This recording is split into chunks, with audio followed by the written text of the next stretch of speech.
Entonces les invito a que ahí donde estamos nos encomendemos en oración a Dios para que sea Él dirigiéndonos en todo lo que vamos a hacer a lo largo de toda la mañana de este subir. Oremos. Bendito Dios y Padre bueno, gracias te damos por tu misericordia, por tu amor, por tu bondad. Te pido, Padre, que obres en nosotros y que nos permitas conocerte más y más. Señor, porque ciertamente hemos pecado contra ti de una u otra forma, porque hemos hecho lo que a ti no te agrada, Padre. A lo largo de esta semana hemos cometido muchos pecados contra ti, Señor, haciendo lo que a ti no te agrada, Padre bueno, siguiendo los deseos de los ojos, de la mente, de nuestro corazón, Padre, que es engañoso y pecaminoso. Danos, oh Dios, un corazón puro, recto y limpio para obedecerte y servirte, porque te necesitamos, Dios eterno. Necesitamos más de ti, de tu gracia, de tu poder, de tu amor. Ayúdanos, Padre eterno, por favor, ayúdanos. Te pido, Señor, que nos ilumines por medio de tu Espíritu Santo para que obres en nosotros conforme a tu palabra y para que seamos llenos de ti, Padre, para que todo lo hagamos para tu gloria, para que todo lo hagamos para tu honra, porque tú, Señor, eres Dios justo y fiel, porque tú, Señor, eres Dios verdadero. Nosotros te necesitamos, Padre eterno, nosotros te necesitamos, buen Señor. Ayúdanos y enséñanos a obedecerte sinceramente.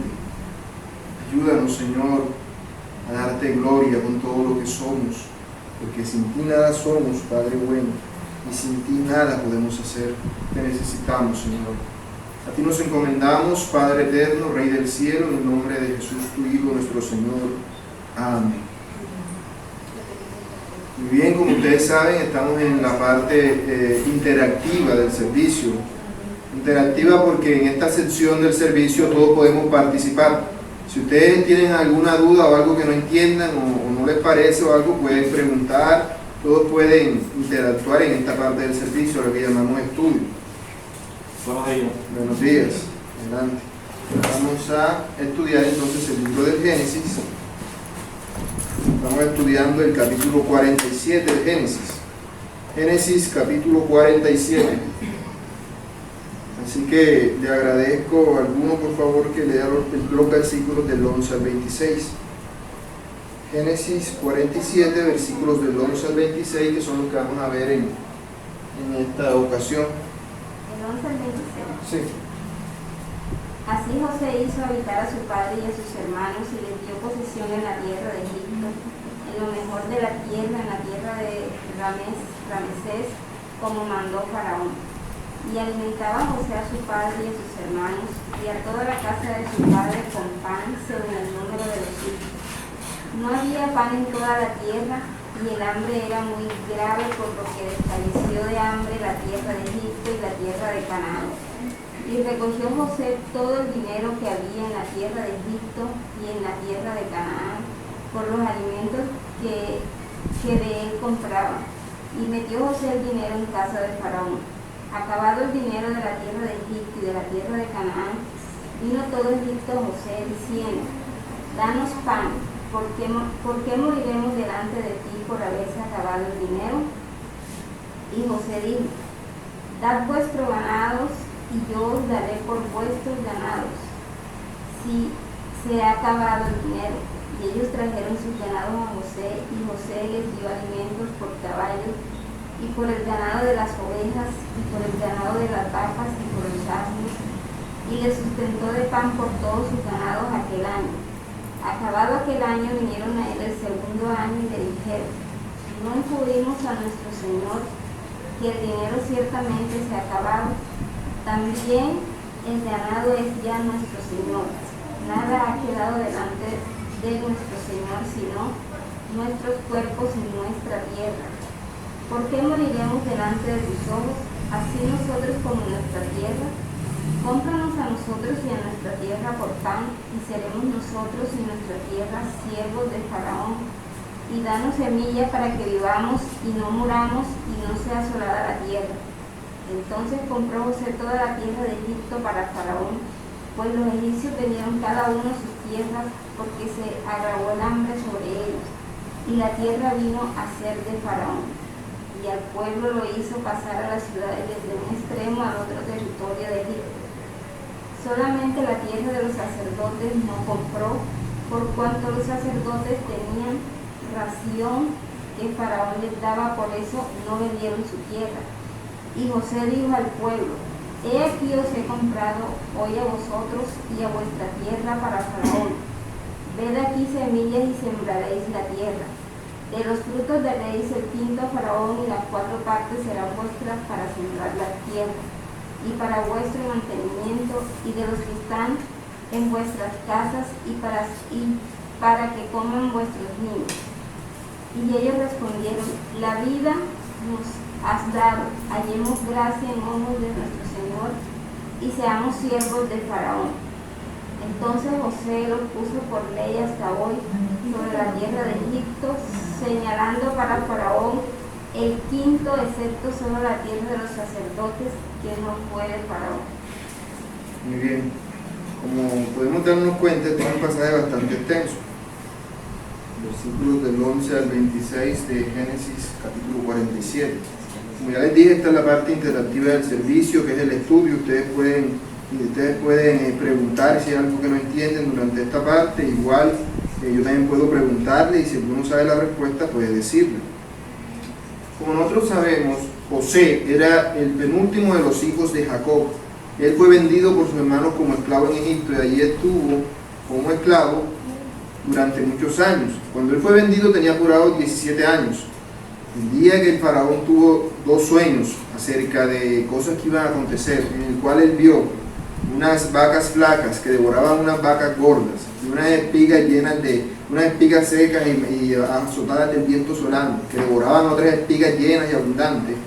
Eso le angustió mucho, y él mandó a preguntar a ver quién podía adivinarle ese sueño o decirle el significado. Y entre ellos estaba el copero del faraón, a quien antes José le había interpretado el sueño, y mandó a buscar a José.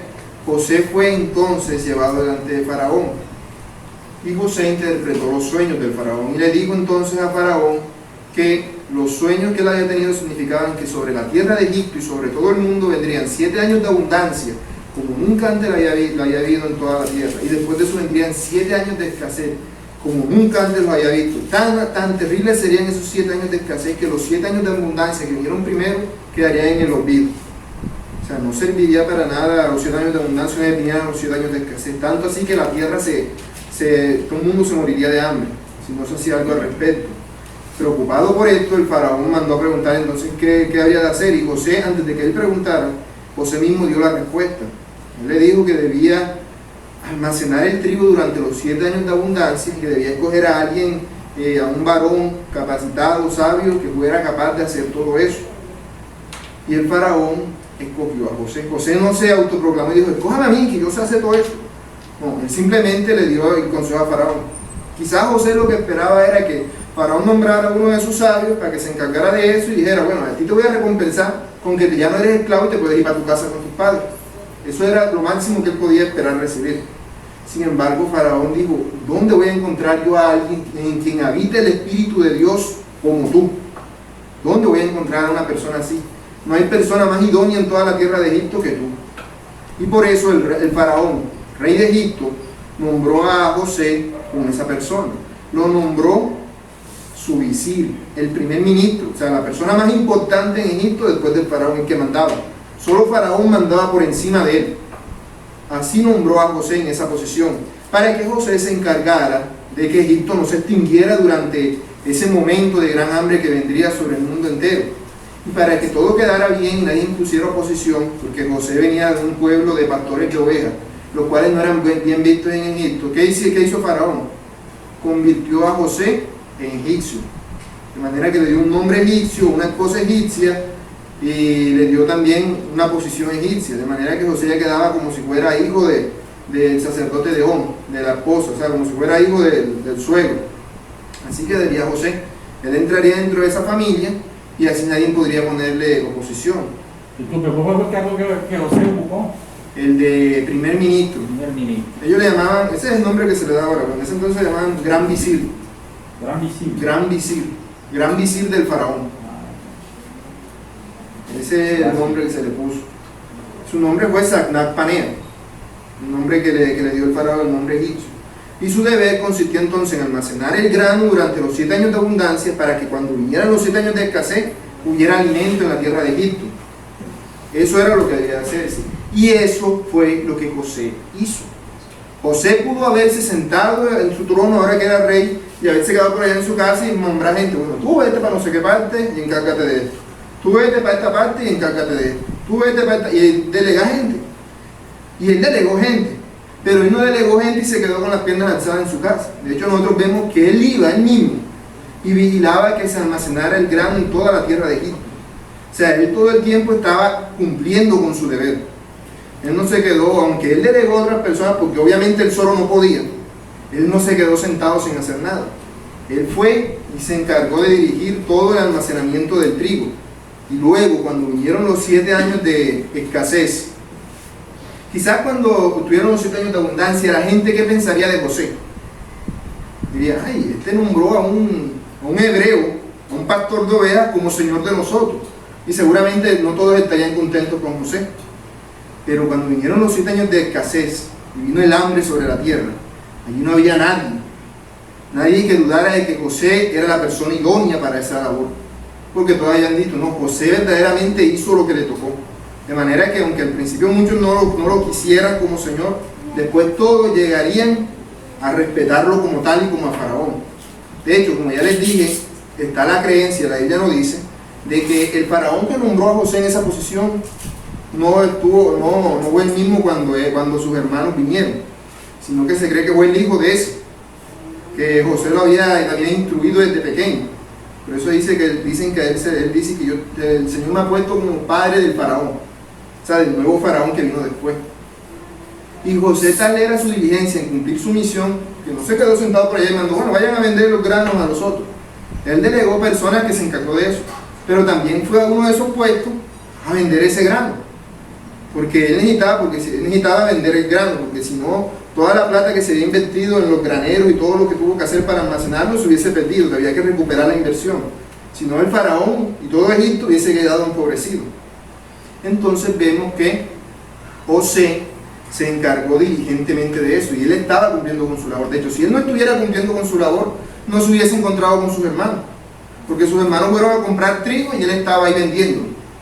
Y él era el gran visir, él podía mandar a otras personas que se encargaran de eso, pero él personalmente decidió vender el grano a todos los egipcios y también a los extranjeros que pudieran pagar, para que no perecieran.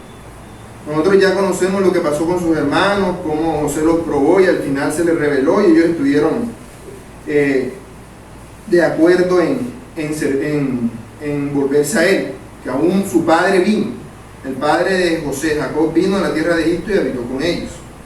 Bueno, en este pasaje vemos cómo concluye la historia de los 7 años de escasez, porque cuando llegaron los hermanos de José a Egipto, apenas habían pasado 2 años de escasez. Habían pasado los 7 años de hambruna y 2 años de escasez. Todavía faltaban 5 por venir. Y eso es lo que se nos narra en este pasaje que estamos leyendo. Por eso hice ese recorderis acerca de eso. Entonces vemos que en este pasaje se nos dice que José, primero, habiendo traído a su familia y presentándola ante Faraón, ¿qué hizo él?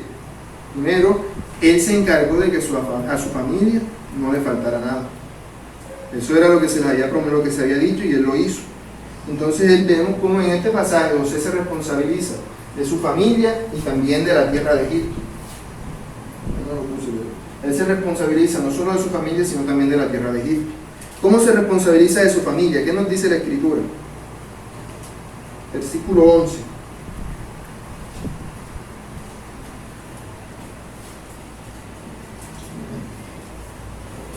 Versículo 11. ¿Cómo se responsabiliza José de su familia? Así José hizo habitar a su padre y a sus hermanos y les dio posesión en la tierra de Egipto, en lo mejor de la tierra, en la tierra de los ramaneses, como mandó Faraón. Bueno, entonces vemos que se nos dice que él, ¿qué hizo? Él hizo habitar a su padre y a sus hermanos en la tierra de Egipto. Hizo habitar, ese hizo habitar, que allí nos dice, nos habla de que él les dio una ubicación, les permitió un lugar donde establecerse. Él a su familia, José, a su familia, ¿Qué le dio? Un lugar donde vivir. Ellos no eran de allí, no tenían donde vivir. José les dio una vivienda. Dice que les dio una tierra en la cual ellos podrían vivir. Además dice que les dio posesión en la tierra de Egipto. ¿Eso qué quiere decir? Que no solamente tendrían un lugar donde vivir, sino que además tendrían sus propias hectáreas, su propio terreno en Egipto. No solamente era el pedacito donde ellos estaban, sino que les dio terrenos para que ellos pudieran trabajar, para que pudieran cultivar y sobre todo dedicarse al pastoreo de las ovejas. Podrían dedicarse a su labor. O sea, a su familia les dio una vivienda, les dio terrenos para que habitasen. Esos terrenos que les dio, dice que es lo mejor de la tierra de Rameses. ¿Cuál es la tierra de Rameses? Ya lo habíamos dicho antes. Exacto. La tierra de Gosén. La tierra de Gosén y la tierra de Rameses son la misma tierra. Esta está dentro de esta. Gosén es una región entera. Rameses es la tierra de Rameses es una tierra que estaba dentro de la tierra de Gosén. O sea, era lo mejor de la tierra de Gosén. Le dio lo mejor de esa tierra. Si la tierra de Gosén ya era buena en sí para toda esa labor, la mejor parte de esa tierra era la tierra de Rameses. Y esa fue la que le dio a su familia. Esto era precisamente lo que el faraón le había dicho, lo mejor de la tierra. Esta tierra se encontraba, nosotros teníamos la tierra de Gosén, la tierra de Rameses, y esta tierra se encontraba directamente con el río Nilo. De manera que podían disfrutar perfectamente de todos los beneficios que el río Nilo daba. Esa fue la tierra que José le dio a su familia. También vemos que le dio vivienda, terreno, también vemos que le dio alimento. También vemos que le dio alimento. Dice el versículo 12, y alimentaba José a su padre, a sus hermanos y a toda la casa de su padre con pan según el número de ellos. ¿Cómo así que les dio alimento? Bueno, recordemos que ellos se encontraban en una situación. Adelante hay una silla, entra. Adelante. Bueno, entonces tenemos que Él les dio alimento. ¿Por qué les dio alimento? Porque estaban en época de hambruna. Ellos se ponían a ellos mismos a cultivar o a poner a sus ovejas, se hubiesen muerto de hambre igual. La tierra de Egipto estaba tan seca como estaba el resto de la tierra, sino que esta sería su heredad durante la hambruna y después. O sea, para cuando pasara la hambruna, la tierra esa seguiría siendo de ellos. De hecho, seguiría siendo la tierra de ellos hasta los tiempos del Éxodo. Que nosotros leemos en el libro del Éxodo que ellos habitaban en la tierra de Gosén, todavía. En esa tierra siguieron habitando durante todo ese tiempo. Fue la tierra de los hebreos. Y vemos entonces cómo José veló porque a su familia no le faltara nada. Les dio un lugar donde vivir, les dio también terrenos que fueran para su propiedad, para su uso, y les dio alimento para que no perecieran. Y eso es importante porque dice que los alimentos se los dio. Él no estaba dando alimento, él lo estaba vendiendo. Él lo estaba vendiendo. Si José hubiese hecho eso sin decirle nada a Faraón, José estaría abusando de su posición. Porque diría, no, a nosotros nos cobra y a tu familia le regalan la comida. Así que no, esto es roca. La gente enseguida hubiese criticado a José. Imagínate, la gente, si José, para ese tiempo seguramente ya no tenía enemigos, porque ya habían pasado 2 años de hambruna y habían subsistido gracias a José todos los egipcios. Pero ahora viendo que el mismo faraón estaba de acuerdo con esto, José se había ganado el corazón del pueblo. Todas las personas en Egipto veían a José con buenos ojos y veían a José y decían, este es el hombre que nos ha salvado. Si no fuera por él, nos hubiésemos muerto igual que los demás pueblos que están muriendo ahora mismo del hambre. Pero José nos ha salvado. Entonces todo el mundo decía, no, que José alimenta a su familia. Todo el mundo se sentía, hombre, ¿cómo no? ¿Cómo no? Si son la familia del gran José, nuestro Salvador. De manera que eso también quedaría bien delante de la tierra de Egipto. Pero eso no quiere decir, no sé, como José se puso a preocuparse por su familia, se olvidó de su deber, sino que además de su familia, él se preocupó por Egipto. Esa era su función. José se preocupó por Egipto.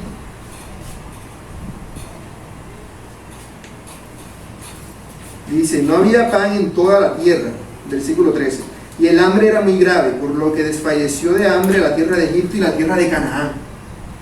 Desfalleció de hambre, nos da a entender la idea de que se estaban muriendo. No era simplemente que no había plata, la gente tenía plata, Jacob tenía plata, pero si se hubiese quedado en la tierra de Canaán, hubiese muerto. De manera que la gente estaba muriendo a montones de hambre. Por eso dice que desfalleció la tierra. O sea que si en un pueblo habían 100.000 personas, ya eso no daba 100.000, ya iban como por 60, iba bajando, porque la gente se iba muriendo del hambre que había. No importa si tuvieran plata, eso de nada les iba a servir. Todos estaban muriendo de hambre y nadie podía hacer nada al respecto. Cualquier granito de trigo ahí costaría una barbaridad. La inflación sería terrible, porque no lo había. Al no haber alimento, si fuera esta época, la gente podía comprarse un carro de esos de los antiguos baratos, ¿no? Que 200 pesos, una cosa así. Pero vas a comprarte la bolsita de trigo, 2 millones, una cosa así. Porque era el hambre tan grave que había en la tierra, que la gente se estaba muriendo. No había forma de subsistir. Y no solamente en Egipto, sino en la tierra de Canaán. Ahora, ¿por qué estaba pasando esto?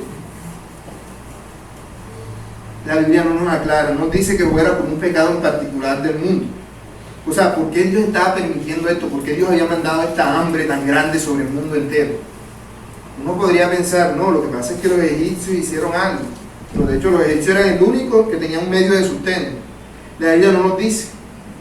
De manera que no podemos decirnos que fue por culpa de un pecado en particular de algún pueblo, porque el hambre asoló a todos. ¿Qué era esta situación? No era un juicio de Dios específico sobre un pecado en particular de alguna parte del pueblo o de algún pueblo, sino de que era causa del pecado general. Cuando Dios creó al mundo, Él creó al mundo perfecto. No debería haber hambre. De hecho, cuando creó a Adán y Eva, les dijo, todos los árboles que hay aquí pueden comer. Ellos podían comer de todo. La idea era que no hubiera hambre, no existiera ni la necesidad, ni la tristeza, ni el dolor, ni el hambre, ni nada. ¿Por qué ocurren estas cosas entonces? A causa del pecado. La tierra se resiente del pecado que nosotros cometemos. La tierra se resiente, es como si se negara a dar su fruto, los árboles, porque nosotros somos pecadores. Es algo en general de toda la creación. La creación está dolida a causa del pecado. Por eso es que existen todo tipo de desastres naturales. Por eso es que hay terremotos, huracanes, por eso es que eruptan volcanes, por eso es que existe el coronavirus. Todo eso hace parte del juicio de Dios. Dios puede tener algún motivo particular además de eso, con alguna situación, pero eso no lo podríamos saber nosotros sobre alguna situación en particular. Sin embargo, sí sabemos que todo en general ocurre a causa de esto, a causa del pecado que hay en el mundo, y Dios estaba permitiendo esto. Ahora, el hambre no acabó con toda la vida sobre la tierra, y tampoco era su objetivo. Dios no iba a exterminar a los humanos, era más bien como para reducir la cantidad de gente. Pero no ve que los pueblos de Canaán seguían estando allí después de que pasó el hambre, o sea, sobrevivieron, pero porque eran países grandes. Mucha gente murió, pero quedó gente viva.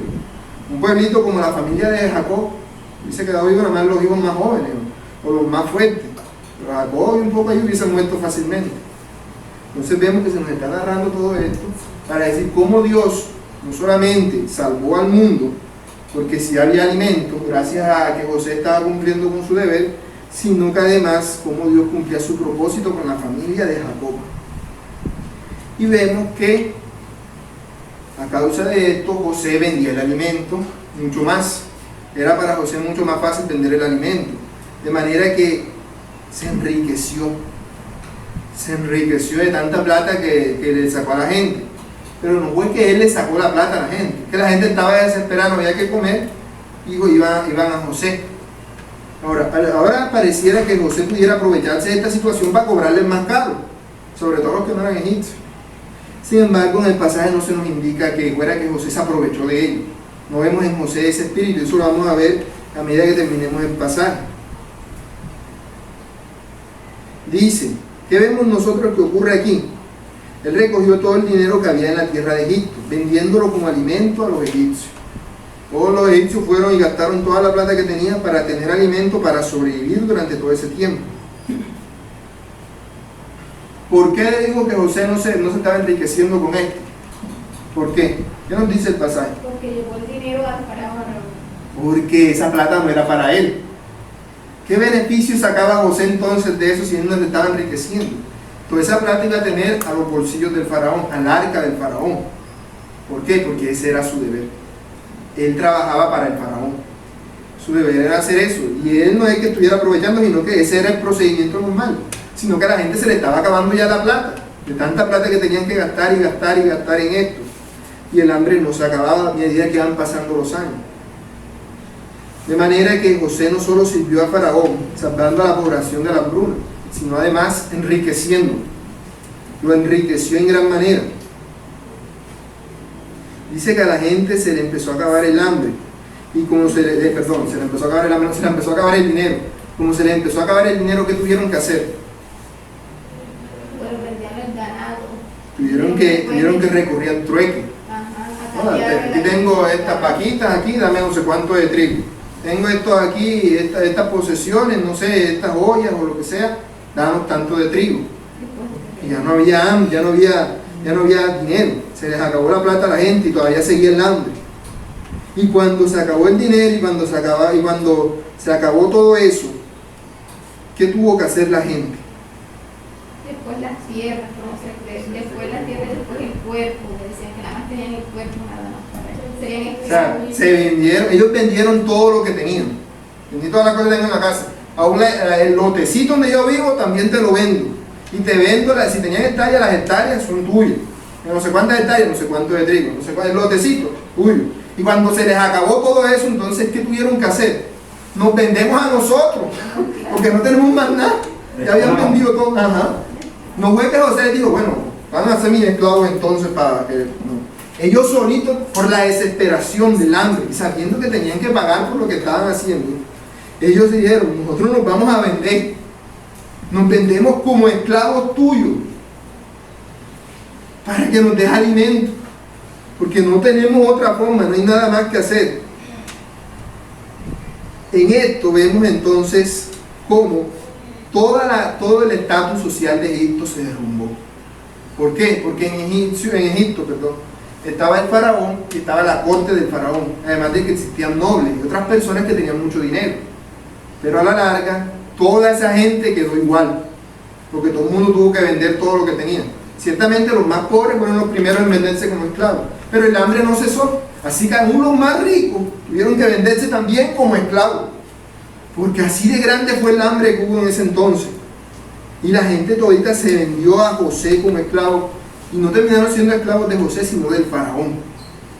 El faraón se enriqueció de toda manera, de forma que aún toda la tierra de Egipto legalmente terminó siendo propiedad de él. Toda la tierra de Egipto. De manera que ya nadie tenía tierra, ya no había gente con poder, nadie que pudiera ponerse. O sea, el faraón terminó siendo rey absoluto. Él podía hacer entonces, como dice uno, lo que se le diera la gana, porque nadie se lo podía impedir, ahora era dueño de todo. Antes tenía que obedecer ciertas leyes, ¿no? ¿Qué quiere hacer esto? No sé, los nobles y los que tenían plata podían oponerse. No, que la ley dice esto, pero ya ahora no, porque ahora ella era señor absoluto de todo el país. Podía hacer todo lo que quisiera. Eso llegaría a tal punto, que eso ya quedaría establecido así en Egipto. A tal punto que vemos que en los tiempos del éxodo el faraón pudo mandar a matar niños y pudo hacer todo lo que quisiera con el pueblo de Egipto y nadie podía decirle nada. Porque ya era un señor absoluto. Pero toda esa posición que el título de faraón obtuvo fue gracias a José. Y todo estaba encajando en las piezas que Dios estaba moviendo para que todo ocurriera según su voluntad. Aún para que Faraón tuviera poder en los tiempos del éxodo. Todo eso estaba dentro del plan de Dios. No era simplemente que iba pasando, todo Dios lo tenía calculado. Y todo iba pasando según su voluntad para que aún más adelante las cosas estuvieran puestas de cierta forma. Entonces vemos que José no era una persona injusta. Cuando la gente se vendió como esclavo ya no tenían nada más que vender. Dice que siguieron así y hasta que pasó la hambruna. Cuando pasó la hambruna, ¿qué pasó?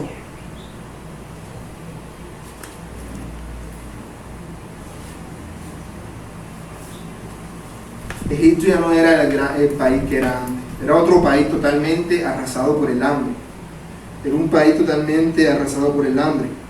Entonces José tuvo que reorganizar todo el país, la forma en la que funcionaba el país, para que siguiera existiendo después de eso.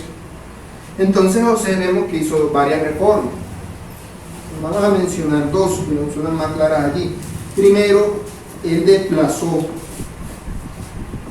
a los ciudadanos de Egipto, no en el sentido de como ya no tenían tierra, todos eran esclavos de él, porque eso era lo que ellos habían hecho. Él no los desplazó en el sentido de que los dejó en la calle sin nada. Los reubicó. Exacto. Él los desplazó hacia la ciudad, les dio una casa. No es que se aprovechó de ellos, ahora son mis esclavos, entonces ahora me debí por allá. No, él los reubicó, él los desplazó hacia las ciudades, les dio casas y lugares en donde vivir. ¿Para qué? Para que dejaran todas las tierras cultivables solas. ¿Para qué? Para que toda esa tierra pudiera trabajarse. Porque no sé si había una finca por allá, eso estaba estorbando porque era necesario que hubiera otra vez alimento en el pueblo. La única forma era que se cultivara en gran manera, porque si no, lo poquito que a José le hubiese quedado ahorrado allí de grano, también se hubiese acabado. Para que alcanzara para todas las necesidades de todo el pueblo, tenía que llenarse todo lo que fuera posible de cultivo. Así que reubicó a todo el mundo, desplazó a la gente hacia la ciudad, dándole casas, cosas que para ese entonces ya no valían nada, porque José era inmensamente rico, podía mandar a construir casas, lo más caro era la comida, todo lo demás era barato en ese entonces. Entonces no significaba nada para ellos. Cultivó toda la tierra de Egipto y estableció un sistema de impuestos. Un sistema de impuestos. Ellos eran esclavos de José, pero José no iba a abusar de su poder entonces para que tuvieran que darle todo.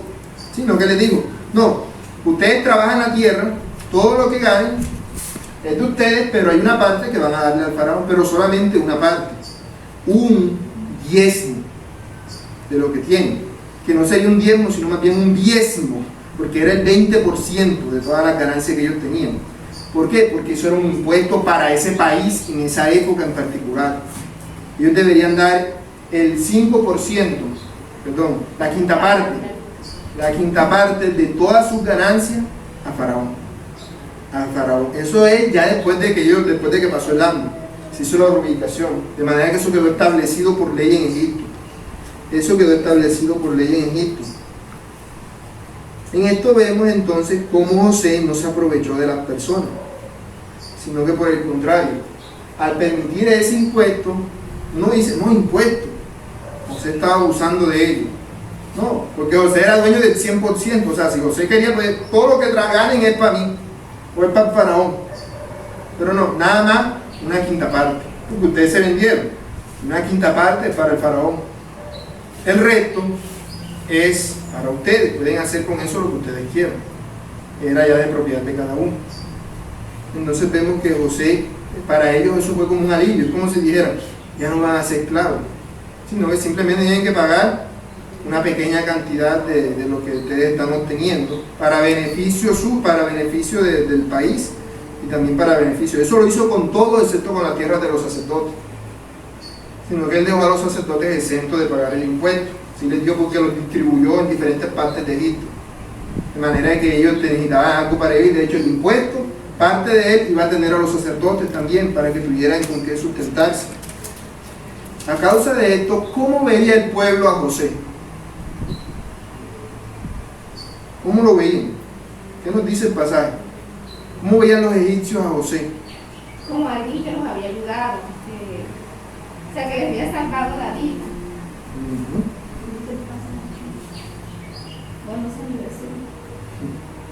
cierto, versículo 25 dice, la vida nos has dado. Es decir, tú eres nuestro Salvador. Si no fuera por ti, hubiésemos sido borrados de la faz de la tierra. Si no fuera por ti. Ellos no veían a José como una persona déspota y malvada, que les estaba quitando todo. Por el contrario, ellos mismos se vendieron como esclavos y José les permitió conservar gran parte de lo que era suyo. Aunque lo reubicó, les dio una casa y acabó básicamente con el sistema social de Egipto, con todo, quedando el faraón únicamente como señor de todo. Faraón quedó siendo dueño absoluto de todas las cosas. Y José terminó siendo el gran señor de los egipcios. Muy bien, ¿qué podemos nosotros entonces aprender de eso? ¿Qué podemos aprender de esto? Primero, viendo que todo a José, ¿cómo debe ser una persona con su trabajo? Porque lo que José estaba haciendo era simplemente su trabajo. A él lo habían puesto en esa posición para que hiciera eso. Es decir, el faraón lo contrató para que administrara el país. Y eso era lo que él estaba haciendo. José era una persona fiel con su trabajo. Él no se aprovechó de nadie. De hecho, vemos que él, cuando estaba en una posición de poder, no aprovechó eso para sacarle ventaja a ninguno. Y él diligentemente todo el tiempo uno lo ve. Que hay que recoger trigo. José salió a pasear todo Egipto para ver dónde iban a construir los graneros y que uno va a hacerse todo. Que hay que vender el trigo. José mismo se sentó a venderlo. Que hay que resolver el asunto de que la gente no tiene plata. José mismo pensó en la solución. O sea, no es que José se quedó ahí sentado sin hacer nada y ahí ganando plata, que él podía haberlo hecho. Porque en la posición en la que él estaba, él podía hacer lo que quisiera, nadie le iba a decir nada. Sino que José fue diligente. José fue diligente con su deber. Lo que le tocó hacer, lo hizo. Y no sacó beneficio, porque no dice. Y José vino y se aprovechó entonces de que estaba ganando plata para también ganar plata para él o para su familia. Porque si vemos que bien, él le dio a su familia posesiones, pero esas posesiones no se las dio él, se las dio el faraón. Por eso ellos fueron antes a presentación de faraón y José le dio lo que tenían que hacer. Fue el faraón quien les dio eso, no fue José. José se lo había querido dar, pero porque él sabía que el faraón se lo iba a dar. O sea, que no fue que él se aprovechó de eso. Y si les dio esto a su familia, fue solamente todo lo que les dio. Porque José pudo haber dicho, bueno, ahora como me estoy enriqueciendo y todos los hechos son esclavos míos, no sé, puedo nombrar a mi familia como señores aquí que gobiernen a los otros, darles plata a ellos. Pero afuera de lo que les dio en un principio, del alimento durante la hambruna, no les dio más nada. Sino lo necesario. O sea, él cuidó con su familia, pero no buscó entonces, no, que como ahora tú eres presidente, nosotros tienes que darnos unas casitas por acá, o unas vacaciones por acá, o vamos a hacer, ¿sabes? Que somos familia. No, José no hizo eso. José fue honesto con su labor. Lo que le dio a su familia es lo que el que estaba por encima de él le dio a su familia. Él no le dio nada. Era de lo que Faraón mismo ya había determinado darle.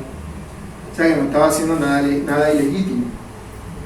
Así es como debe ser una persona temerosa de Dios con sus deberes. Sea que uno lo coloque en una posición altísima, como José, que viene siendo, no sé, presidente, algo así. O sea que sea simplemente un obrero en una obra de construcción o algo pequeño. ¿Por qué? Porque dice la Escritura que todo lo que hagamos debemos hacerlo no para agradar a los hombres, sino para el Señor. Por eso vemos que José ayudó al faraón, aunque el faraón era una persona que no tenía temor de Dios, por lo menos no nos dice la Escritura que tuviera temor de Dios. Hay quienes dicen que llegó a tener temor de Dios a causa de José, pero no se nos aclara al respecto de ese asunto. Pero sí vemos que José fue diligente, aunque esa persona no lo fuera. O sea, aunque fuera una persona que no tuviese el mismo Dios que ella, aunque fuese una persona alejada de Dios, aún así José cumplió con su deber y José le dio todo lo que era de Faraón al Faraón. Eso es lo mismo a lo que se refiere el Señor cuando dice: daga al César lo que es del César, daga al Faraón lo que es del Faraón, daga a tu jefe lo que es de él, porque Dios lo ha puesto por encima de ti. En ese día en que Dios te coloca a ti por encima, bueno, debe ser entonces que un buen jefe como José no buscaba aprovecharse de nadie, sino que todo lo hacía cabalmente, sabiendo que Dios lo estaba viendo a él. Porque ese es el asunto. Entonces uno de pronto dice, no, yo soy buena gente, no sé qué, pero no sé, gana plata y termina siendo señor mandando a otras personas y ya busca sacarse un beneficio, ¿no? Yo hoy no voy a trabajar, que no sé qué, para eso tengo gente que haga esto. José no era así. Y así como la Biblia nos dice que debe ser una persona temerosa de Dios con sus deberes, no buscando su propio beneficio, sino inclusive el beneficio de la persona que está por encima de él. Claro, si yo soy profesor, que es lo que soy, trabajo en una institución educativa, debo buscar el beneficio de la institución educativa, no el mío, porque Dios me ha puesto en esa posición. Igual, si yo trabajo en una obra de construcción, debo buscar que esa obra quede lo mejor posible. haciendo lo que a mí me corresponde de la mejor manera posible. No importa si me pagan más o menos plata por eso. Y yo, la plata no me la da la gente, me la da Dios. La gente solamente es un medio que Dios está utilizando. Dios es el que nos da todas las cosas que nosotros tenemos. Fue Dios el que colocó a José en su posición, y es Dios el que nos coloca a nosotros en cada una de las posiciones en las que estamos, sea grande o sea pequeña. Eso es irrelevante, porque todas estas cosas son temporales. Si Faraón no se arrepintió, al final pudo ser la persona poderosa, se murió y se fue al infierno. Si no se arrepintió. José cumplió con su deber, fue rico, fue después a la presencia del Señor, porque era una persona temerosa de Dios. Pero en la Escritura encontramos gente que no tenía nada, y que aún así fueron a la misma posición de José. En la Biblia se nos relata por lo menos la historia de Lázaro y el rico. Lázaro era un mendigo que vivía comiendo las migajas que botaba un hombre rico, y se murió. Seguramente cuando se murió lo echaron por ahí, en algún hueco que había por ahí, porque no lo iban a enterrar así. Es una persona miserable. Pero dice que fue llevado al seno de Abraham, su padre. O sea, fue elevado al mismo nivel que José. Aunque aquí en esta vida haya sido un mendigo, en la siguiente sería igual a José, a Abraham. Y dice, fue llevado con Abraham, su padre. De manera que debemos tener siempre eso presente, cumplir fielmente con nuestro deber, sabiendo que lo hacemos no para agradar a las personas, sino para agradar a Dios. A Dios. Valorando entonces lo que de verdad que importa. ¿Qué es lo que de verdad que importa? Lo mismo que se ha recalcado en todo este pasaje, en todo el libro de Génesis. ¿Qué son? No son las cosas de este mundo, sino las cosas celestiales. Porque Jacob andaba en busca de una tierra a la que nunca llegó. Y José hizo todo eso como en Egipto. Pero todo eso que José estaba haciendo en Egipto era solamente un tipo. ¿Qué es un tipo? Una forma de algo más. José estaba haciendo un ejemplo de algo que habría de venir después. ¿Qué es? José, como ya hemos visto muchas veces, es un tipo de Jesucristo. José es un tipo de Jesucristo, es una forma de Jesucristo, de cómo llegaría a ser Él. Porque ¿qué vemos? Hubo un gran hambre en la tierra que estaba matando a todo el mundo. ¿Qué nos dice la Escritura que pasa en todo el mundo? Hay una gran enfermedad, no hablo del coronavirus, que ha estado siempre en la tierra matando a todo el mundo. ¿Cuál es? El pecado. Es el pecado. Entonces, ¿qué hizo Dios? Mandó a su Hijo aquí, a la tierra de Egipto, porque Egipto y el mundo de pecado no son diferentes. Egipto viene a ser un tipo, como ya dijimos, si José es un tipo de Jesucristo, Egipto es un tipo del mundo en el que está, un mundo lleno de pecado y de maldad. A ese mundo vino Cristo. Así como José fue humillado, fue tratado como esclavo y aún lo acusaron injustamente de un crimen que no cometió y lo pusieron preso por eso, así Cristo injustamente fue atacado y fue crucificado en la cruz. Pero ¿qué nos dice la Escritura que pasó con José? Que el que era señor de todo en Egipto, el faraón, exaltó a José y lo puso en una posición por encima de todos en el pueblo. Así, el que es señor de todos, que en este caso, Faraón es un pagano, pero a modo de ejemplo, él es el que sirve de tipo a Dios Padre, porque Él elevó a su Hijo Jesucristo a la posición superior, lo puso por encima de todo hombre, de manera que delante de Él se doble toda rodilla de los que están en el cielo y en la tierra. Y así como José vino y salvó a Egipto del hambre, Cristo vino a salvar al mundo del pecado. Él vino a salvar al mundo del pecado. ¿Qué eran ellos? Eran personas enfermas. ¿Qué terminaron siendo? Esclavos. Esclavos, pero no fueron esclavos porque José los obligó, sino porque, viendo la necesidad que había, ellos se ofrecieron como esclavos a José. Un creyente, una persona que se reconoce que está enferma del pecado, y para ser libre del pecado, ¿qué hace? voluntariamente, no por obligación, voluntariamente se ofrece como esclavo delante de Dios, delante de Cristo, y por ende al que está por encima de él, al Padre. Eso mismo, el mismo relato. Y así como los egipcios veían a José como su Salvador, el que nos dio vida, así los creyentes vemos a Cristo como nuestro Salvador, el que nos da vida en medio del pecado. Por eso todo el pasaje tipifica a Cristo, como las personas renunciaron a todo con tal de conseguir lo que era más importante, el alimento. Un verdadero creyente renuncia a todas las cosas temporales de este mundo con tal de conseguir lo que es más importante, los tesoros eternos. ¿Cuál es el mayor tesoro para una persona temerosa de Dios? El cielo. Pero el cielo en sí mismo no es el mayor tesoro. El mayor tesoro es Dios. Es Dios mismo. Es el hecho de poder estar con Dios, de verle cara a cara, de estar en su presencia. De hecho, si nosotros leemos el libro de Apocalipsis, ¿cómo se acaba? Diciendo que ya no habrá más llanto ni más dolor, porque el mismo Señor enjugará toda lágrima de los ojos de ellos. Será todo perfecto. Y los que son siervos de Cristo, que miran a Cristo como Señor, la palabra Señor que se utiliza para Cristo, ¿a qué se refiere?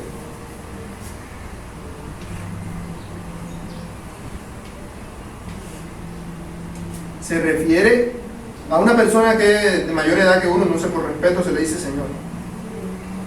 ¿A qué se refiere entonces? Como a dueño, a... Exacto. Al dueño, ¿cierto? Al patrón. O al Señor, el que está por encima. Entonces, Señor es el título que se le ha dado a Jesucristo. Un título que es un nombre por sobre todo nombre. Para que delante de Él se doblen todas las rodillas. Para que todos lo reconozcan a Él como el superior. Entonces, viendo nosotros a Cristo como el Señor, ¿qué somos nosotros si Él es el Señor? Como siervo. Siervo es una forma bonita de decirlo, pero en la Escritura el término correcto es esclavo. Es esclavo. Somos esclavos de Cristo. De hecho, así fue como la Virgen María le dijo al ángel: he aquí la esclava del Señor, hágase en mí tu voluntad. Así los creyentes que decimos: he aquí el esclavo del Señor, hágase en mí su voluntad. Eso fue, y son esclavos no porque Dios los obligó a que fueran esclavos, sino porque teniendo toda esa situación, voluntariamente dicen: no, si yo antes era esclavo del pecado, yo uso ahora la libertad que Cristo me da para ser esclavo de Él. Es un esclavo, una persona que no puede hacer nada por sí mismo. Se pone al servicio de aquella persona. Todo depende del que está, del Señor de Él. Nosotros los creyentes dependemos todo de Jesucristo, todo. Cuando dice la Escritura todo, es todo en ese sentido. Así, entonces vemos cómo José viene a ser un tipo de Cristo, cómo la hambruna representa la situación, y cómo vemos que por eso al final se nos dice que la gente decía de José: Él nos dio vida. Así dice la Escritura de Cristo: Él nos dio vida a vosotros cuando estabais muertos en vuestros delitos y pecados, dice Efesios 2. Para Dios, todas las personas que viven apartadas de Él, ¿cómo son? Muertos porque no tienen la vida que es Cristo. Pero en el momento en el que esas personas se entregan a sí mismos como esclavos a Cristo, Él les da vida. Él les da vida. Una vida que es eterna y para siempre. Eso es lo que más debemos procurar. Porque aun si nosotros fuéramos al cielo, uno no vaya al cielo entonces a tirarse en el suelo: la calle es de oro, o voy a comer nubes, o ya no más nunca voy a tener hambre, ni me voy a enfermar, voy a hacer... No, que mira que el agua es cristalina, que aquí voy a ponerme entonces a, no sé, ver televisión todo el día, no me va a morir ni me va a dar nada, porque no. El cielo es cielo porque podremos disfrutar para siempre de nuestra comunión con Él.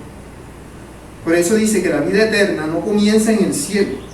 La vida eterna comienza cuando una persona se entrega a sí misma como esclavo de Jesucristo.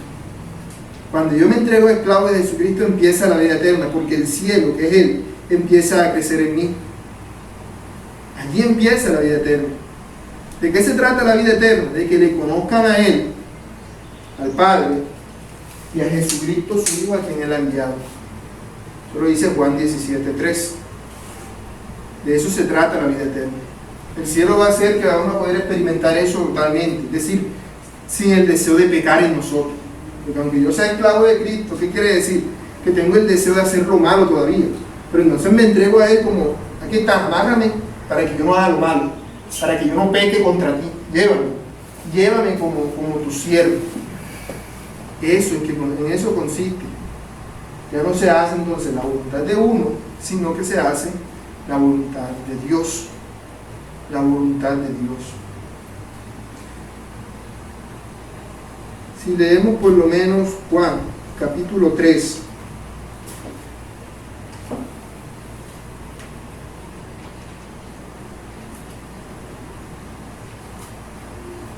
versículo 3, voy a leer desde el 3, dice: respondió Jesús y le dijo: de cierto te digo que el que no naciere de nuevo no puede ver el reino de Dios. ¿Qué es nacer de nuevo? Rendirme a Dios y decirle: yo no sé hacer lo bueno, yo te reconozco a ti como el Señor, yo soy tu esclavo, guíame. Eso es nacer de nuevo. Entonces el otro con el que está hablando con él le dice: ¿cómo puede un hombre nacer de nuevo siendo viejo? ¿Puede acaso entrar por segunda vez en el vientre de su madre y nacer? Sí, porque ya era una persona mayor con la que él estaba hablando. Pero entonces, ¿qué le dice el Señor? Que él no estaba hablando de eso, del nacimiento físico, sino que era necesario nacer para Dios. Era necesario nacer para Dios. Es necesario nacer para Dios. Por eso él dice: de cierto te digo, que el que no naciere del agua y del Espíritu no puede entrar en el reino de Dios. Lo que es nacido de la carne, carne es, y lo que es nacido del Espíritu, Espíritu es. No te maravilles de que te dije: os es necesario nacer de nuevo. Dice el Señor: el viento sopla de donde quiere y oye su sonido, mas no sabes de dónde viene y a dónde va. O sea, es algo que yo no controlo. Y dice el Señor: así es todo aquel que es nacido del Espíritu. ¿Qué quiere decir? Que todo aquel que ha nacido de Dios ya no hace lo que quiere. Porque así como tú no controlas el viento, que tú no controlas de dónde viene y de dónde va, así el que es nacido de Dios ya no tiene control de sí mismo, sino que ese control está en Dios. Si Dios tiene el control total, yo soy un esclavo.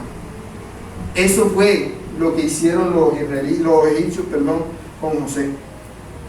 Vamos a morir de hambre, estamos desesperados, nos vendemos a ti mismo como esclavos. Eso es lo que toda persona debe hacer si quiere recibir la vida verdadera, que es en Cristo Jesús el Señor. Debe ser una persona que ya no hace su voluntad, sino la voluntad del que está por encima de él, la voluntad de Dios. De eso se trata. Eso es lo que Cristo vino a hacer, y lo que José hizo fue una sombra de la obra de Cristo. ¿Alguna pregunta o comentario sobre todo esto? Pues vemos que la historia de José con la de Jesús son semejantes. Entonces, pues, ahí vemos que nos deja de enseñanza que pues, tenemos que ser diligentes, honestos, y que todo lo que hagamos lo hagamos para Dios, para glorificar a Dios. Que no importa que los jefes no nos estén viendo, que cumpliendo con nuestro trabajo, con ese amor, pues estamos sirviéndole a Dios. Y que reconozcamos que tenemos un Señor y que somos esclavos de Él. Y pues servirle a Él, así se crean tesoros en el cielo. Entonces, pues, esa es la enseñanza que veo como Vemos que todo lo que uno puede llegar a tener en esta vida, como una persona en este mundo que no teme a Dios, una persona que, como dije hace rato, hablando de José, son personas que hacen, dice uno, lo que se les da la gana. O sea, yo en mi vida, yo hago con mi vida lo que yo quiero, ¿cierto? Así como piensa una persona que no teme a Dios. Una persona que teme a Dios, que dice: Él es mi dueño, hago lo que Él quiere, porque me reconozco como esclavo. Entonces debo saber qué es lo que Él quiere para saber qué es lo que debo hacer, confiando en que Él quiere lo mejor para mí. Porque un niño puede decirle al papá, papi, préstame una pistola para jugar. Papá no se la va a dar. Claro que no, cierto. O préstame la cuchilla para afeitar. Sangrerío grande el que se va a hacer, porque no sabe qué es lo que es mejor para él. Uno mayor que él es necesario que le lleve la mano y le diga. Y los padres son un tipo de eso imperfecto, porque un padre no lo sabe todo, pero el padre de todos los creyentes, lo sabe todas las cosas, de manera que todo lo que él quiere es lo mejor para nosotros. ¿Ustedes creen que la gente cuando José les dijo, no, que deben darme una quinta parte de todo lo que tienen para almacenarlo en graneros para el faraón? La gente protestaría y pondrían pero. No, que cómo así, que esta es nuestra tierra, nuestro cultivo, cómo así que vamos a darte una quinta parte a ti, que tú quién eres, tú eres un hebreo, que no sé qué. Pero al final de todo esto, todas esas personas que dijeron, tú eres nuestro Salvador, tú nos diste vida. ¿Por qué? Porque ellos no sabían lo que era mejor para ellos. Pero al final eso que ellos hicieron, que al principio quizás protestaron por eso, era lo mejor que podían hacer. Era lo mejor. Lo mejor que uno puede hacer en esta vida entonces es renunciar a nuestra libertad voluntariamente, no porque otro te dice, o porque mi papá es cristiano y entonces eso tiene que ver, pero debe ser algo voluntario. Voluntario. Así como lo he dicho, voluntariamente se rindieron delante de José, todos debemos rendirnos delante de Dios. Bueno, si no hay nada más que decir, no tienen más preguntas, vamos a orar. Señor, te damos gracias por tu infinita misericordia. Ayúdanos a ser como José, diligentes con nuestra labor, Padre. Que todas las cosas que hemos de hacer las podamos hacer para tu gloria, para tu honra, para tu exaltación. Nosotros somos tuyos, Señor. Tú eres nuestro dueño. Somos tus siervos, en tus manos estamos. Sin ti nada podemos hacer. Ayúdanos, por favor, porque necesitamos más de ti.